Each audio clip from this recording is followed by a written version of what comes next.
नमस्कार। आज हम इस बात का गहन विश्लेषण करेंगे कि आखिर इंडोनेशिया भारत के लिए क्यों महत्वपूर्ण है। इंडोनेशिया के राष्ट्रपति प्रबोवो सुबियांतो भारत की यात्रा पर आए हुए हैं और 76वें गणतंत्र दिवस समारोह में वो मुख्य अतिथि हैं। ये बड़ा रोचक है कि जब भारत ने पहला गणतंत्र दिवस समारोह मनाया था 1950 में, उस समय भी इंडोनेशिया को ही चीफ गेस्ट बुलाया गया था और सुकर्णो उस समय इंडोनेशिया के राष्ट्रपति थे। वो पहले चीफ गेस्ट थे गणतंत्र दिवस समारोह के। उसके बाद दो और मौक़ों पर इंडोनेशिया को गणतंत्र दिवस समारोह में मुख्य अतिथि बनाया गया था और ये चौथा मौका है जब इंडोनेशिया हमारे गणतंत्र दिवस समारोह में मुख्य अतिथि के तौर पर मौजूद रहेगा। ये तो एक सामान्य जानकारी होगी, लेकिन सवाल ये उठता है कि आखिर भारत इंडोनेशिया को इतनी तरजीह क्यों दे रहा है। जो लोग इस चैनल को पहली बार देख रहे हैं वो कृपया इसे लाइक करें, सब्सक्राइब करें और शेयर भी करें। देखिए, इंडोनेशिया की जो लोकेशन है हिंद महासागर में, वो बेहद महत्वपूर्ण है। और दूसरा प्रश्न है, दूसरा जो कारण है, इंडोनेशिया आसियान देश का एक मजबूत देश है। और तीसरी बात है कि इंडोनेशिया सबसे बड़ा मुस्लिम कंट्री है। तो तीन कारणों से इंडोनेशिया भारत के लिए महत्वपूर्ण है। एक, वो हिंद महासागर में उसकी लोकेशन बहुत महत्वपूर्ण है, रणनीतिक तौर पर महत्वपूर्ण है। दूसरा, वो आसियान देश का मजबूत स्तंभ है।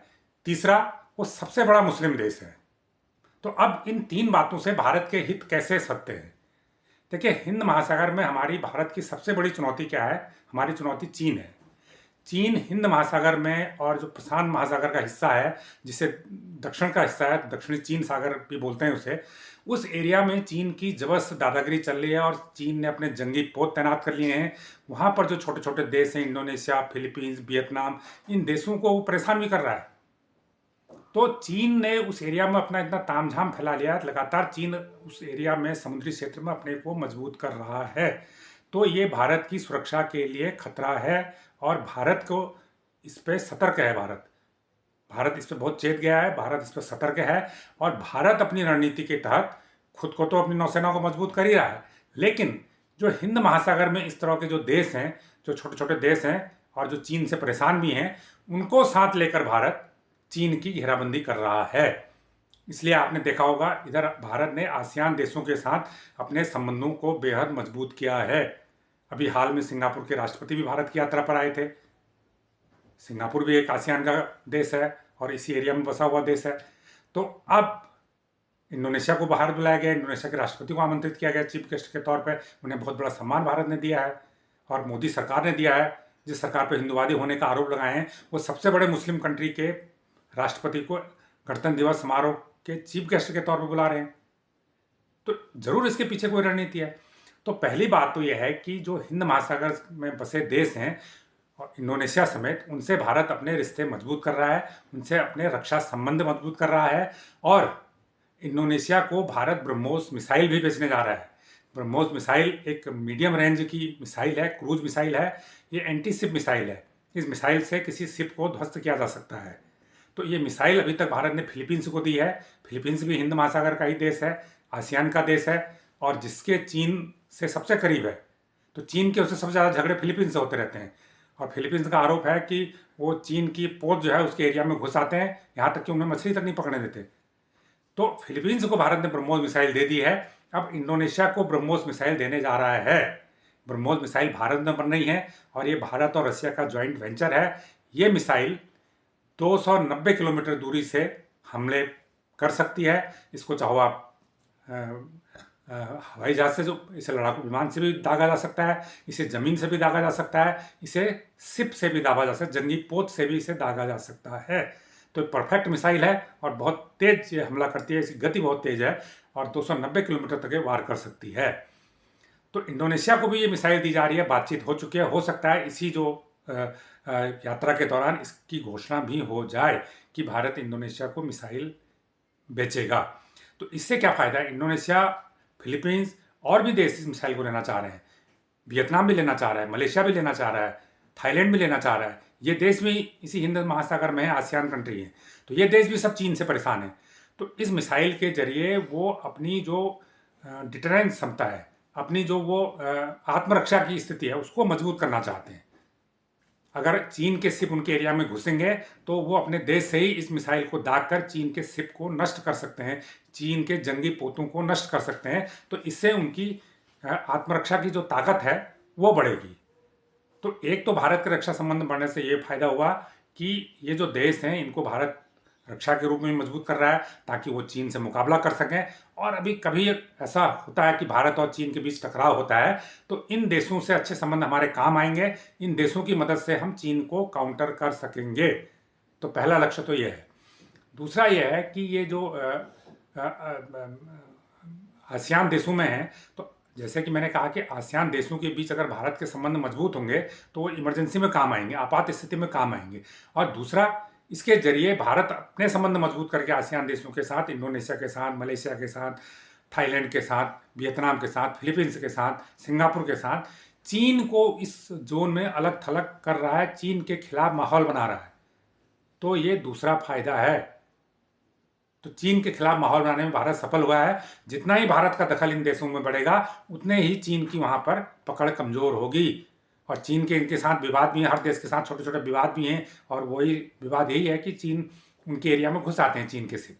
तो इसलिए भारत के पास ये अच्छा मौका है इन देशों को अपने साथ मिला के, अपने के साथ खड़ा करके चीन के खिलाफ एक माहौल बनाए हिंद महासागर में, ताकि वहाँ पर चीन की दादागिरी पे लगाम लगे, रोक लगे।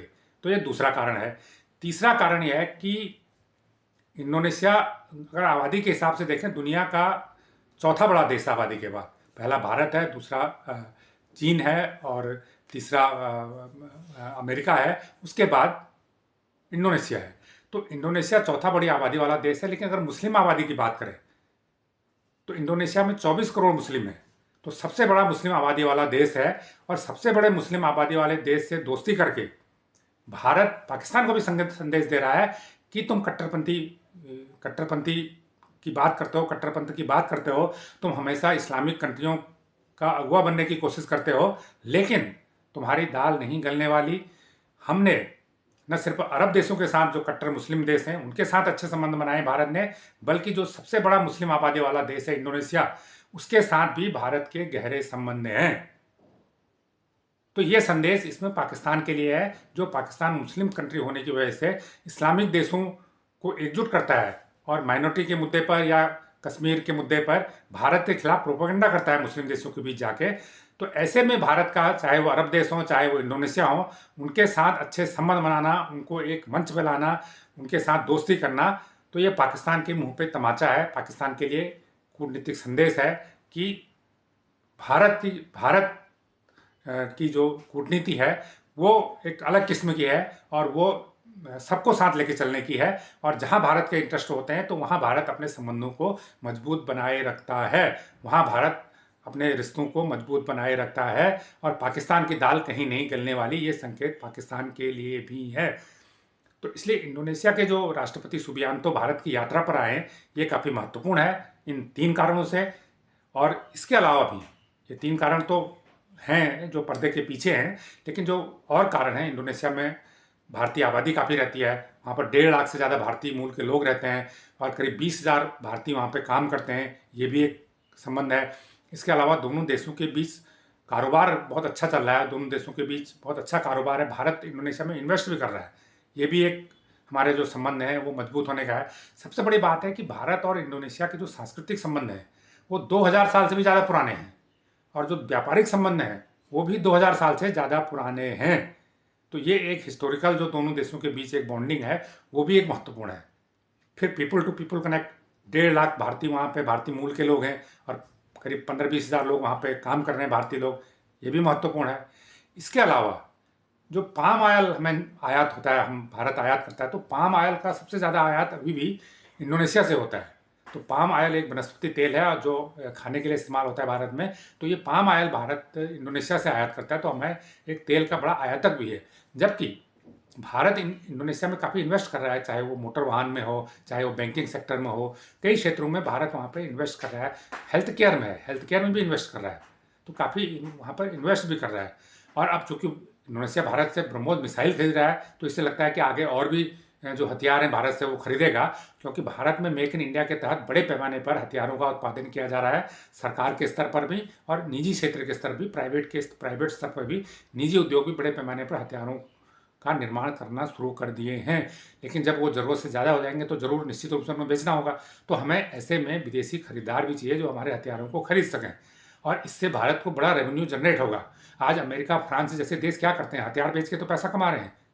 तो जब वो कर सकते हैं, अमेरिका सबसे ज़्यादा पैसे वाला है, वो हथियार बेच के सबसे ज़्यादा पैसा कमाता है, तो भारत क्यों नहीं कर सकता? भारत की तो इतनी विशाल आबादी है, विशाल भारत की क्षमता है।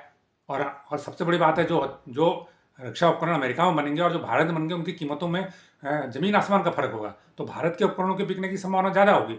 तो ये भी एक सोच है, एक दूरगामी सोच है। तो इस हिसाब से भी जो आसियान के देश हैं, जिनके पास अपनी रक्षा तैयारियां नहीं के बराबर हैं, जिनके पास बहुत सीमित रक्षा तैयारियां हैं, उनके लिए भारत एक अच्छा निर्यातक बन सकता है। तो ये एक पूरी इसके पीछे एक रणनीति है। ये जानकारी आपको कैसी लगी? ये वीडियो आपको कैसा लगा? हमें कमेंट करके ज़रूर बताएं।